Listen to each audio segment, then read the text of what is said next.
प्लेटमध्ये मी कांदा, कोथिंबीर, थोडीशी पालक आणि हिरव्या मिरच्या चिरून घेतल्या होत्या आणि त्याच्यामध्ये थोडंसं मीठ टाकलं, भांड्यामध्ये काढून मीठ टाकलं आणि आता हातामध्ये ओवा चुरून टाकते मी, हे बघा.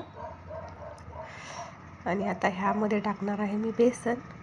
हे छान मिक्स करून घेणार आहे, कारण खूप दिवस झालं केला नव्हता हा पदार्थ, त्यामुळे मी आता हे अशा पद्धतीने मिक्स करते.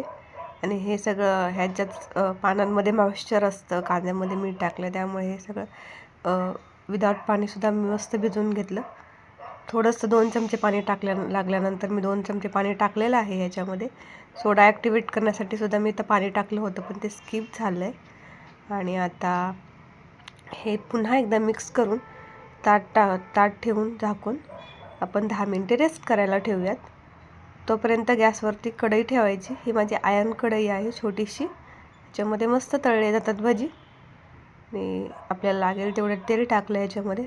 तेल गरम झाल्यानंतर मी ह्याच्यामध्ये उभ्या काप दिलेल्या हिरव्या मिरच्या टाकल्या, कारण भजीसोबत खायला मस्त लागतात. आणि त्याच्यावरून वरतून थोडंसं मीठ टाकलं म्हणजे मिरच्यांना छान चव येईल. हे बघा अशा पद्धतीने आता सगळे भजी आता आपण एक एक थोडे थोडे करून तळून घेणार आहोत. छान. आणि चॅनलवर नवीन असाल तर प्लीज सबस्क्राईब करा, सपोर्ट करा, लाईक करा, शेअर करा. तुम्हाला रेसिपी आवडतात का हे नक्की सांगा कमेंटमध्ये. इतर रेसिपीसुद्धा अपलोड केलेल्या आहेत, त्यासुद्धा नक्की चेकआउट करा. तर बघा ते गोल्डन ब्राऊन कलरवरती मी छान मस्त भजी तळून घेतलेले आहेत. हे बघा आता मी काढून घेते. कुरकुरीत छान मस्त झाले होते आणि आतून पण छान मस्त तळून घेतले होते हे भजी.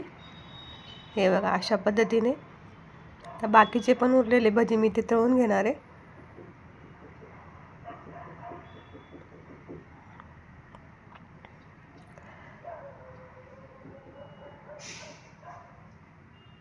तोपर्यंत तुम्हाला एक मी ते भजी तोडून दाखवते.